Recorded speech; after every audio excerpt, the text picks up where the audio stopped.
ఉపరాష్ట్రపతి ఎన్నికకు పోలింగ్ కొనసాగుతోంది. పార్లమెంటు కొత్త భవనంలోని F101 వసతిలో ఉదయం 10 గంటలకు ప్రారంభమైంది.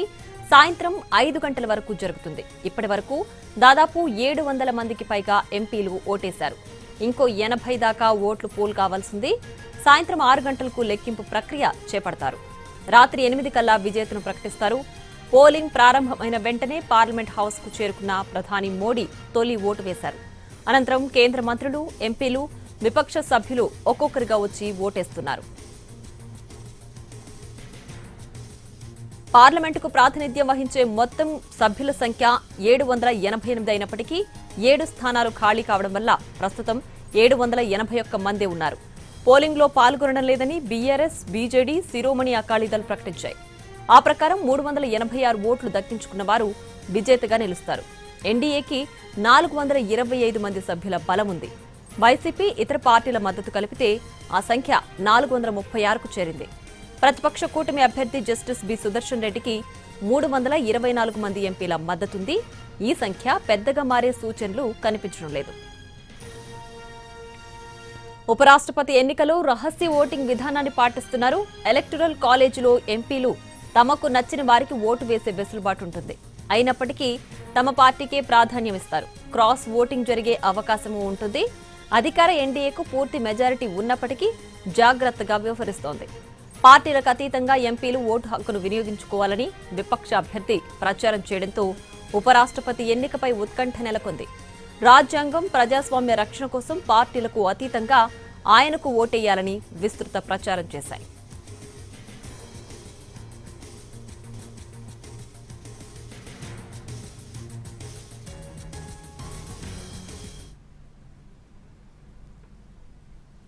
ఇక ఉపరాష్ట్రపతి ఎన్నిక పోలింగ్ ఇప్పటికే 70% వరకు జరిగింది. ఇంకా జరగాల్సింది. దీనికి సంబంధించి పూర్తి డీటెయిల్స్ మా ప్రతినిధి ప్రసాద్ లైవ్ లో అందించడానికి సిద్ధంగా ఉన్నారు. ప్రసాద్, చెప్పండి, ఇంకా ఎంతమంది ఓటు హక్కును వినియోగించుకునే అవకాశం ఉంది? ఏంటి పూర్తి డీటెయిల్స్? మధ్యాహ్నం 1 గంట వరకు 650 మంది ఎంపీలు తమ ఓటు హక్కును వినియోగించుకున్నారు. ఇప్పుడే కొద్ది నిమిషాల క్రితం తెలిసినటువంటి సమాచారం ప్రకారం 700 మంది ఎంపీలు తమ ఓటు హక్కును వినియోగించుకున్నారు. ఇక కేవలం 80 మంది మాత్రమే ఓటింగ్లో పాల్గొనాల్సి ఉంది. ప్రస్తుతానికి ఉన్నటువంటి సంఖ్యాబలాన్ని చూసినట్లయితే ఎన్డీఏ కూటమి అభ్యర్థి సిపి రాధాకృష్ణన్ సుమారు 440 ఓట్ల మేరకు ఆధిక్యతను ప్రదర్శించే అవకాశం ఉంటుందిగా తెలుస్తుంది. ఆ మేరకు క్యాలిక్యులేషన్స్ కనుక వేసుకున్నట్లయితే 422 ఎన్డీఏ భాగస్వామ్య పక్షాలకున్నాయి. అదేవిధంగా 11 మంది ఎంపీలు వైఎస్ఆర్ కాంగ్రెస్ పార్టీ చెందినటువంటి వాళ్ళంతా కూడా ఎన్డీఏ అభ్యర్థికే ఓటు వేశారు. అక్కడే దాదాపు 440 వరకు కూడా ఈ సంఖ్యాబలం చేరుకోబోతుంది. కాబట్టి 440 పైగానే సిపి రాధాకృష్ణన్ను ఉపరాష్ట్రపతిగా ఎన్నుకునేందుకు అవకాశంగా తెలుస్తుంది. ఆ మేరకు సమాచారం. ప్రస్తుతానికి ఉన్నటువంటి లెక్కల ప్రకారం మాత్రం ఇండియా కూటమి చెందిన అభ్యర్థి జస్టిస్ బి సుదర్శన్ రెడ్డి 330 ఓట్ల మేరకే పరిమితం అయ్యేందుకు అవకాశం ఉంది. అయితే దీంట్లో ఒక అంశం ఉంది. గత ఉపరాష్ట్రపతిగా పనిచేసినటువంటి జగదీప్ ధన్కర్ 528 ఓట్ల ఆధిక్యతతో అత్యంత భారీ మెజారిటీతో గెలిచారు. అంత భారీ మెజారిటీ ఈసారి రాకపోయినప్పటికీ కూడా ఖచ్చితంగా ఎన్డీఏ కూటమి అభ్యర్థి గెలిపేందుకు అవకాశం ఉండగా తెలుస్తుంది.